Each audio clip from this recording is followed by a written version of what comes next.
Welcome back to our channel. So today in this video we are going to discuss about how to set up call recording legally in your Android. So without wasting much of our time, let's get straight into the video. So if you want to set up like your call recording legally on your Android, all you gotta do is simply go to your settings option. There you can simply go and tap on calls. So once you're in your call, you can simply type in recording and you can find option like phones.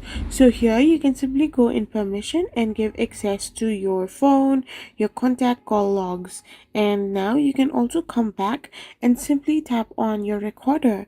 Now you can also give them permission to your phone call, microphone and other stuffs. So once someone calls you, you can find a red button over your call, which is the recording button. So once you tap on it, the call recorder will initiate the call recording and they will be notified that you are recording the call, which means it is a legal setup. So this is how you can simply do it. I hope you found this video helpful. So don't forget to hit that subscribe button and to give us a thumbs up. We will be back again with more informative videos. Thank you for watching and stay tuned for our next video.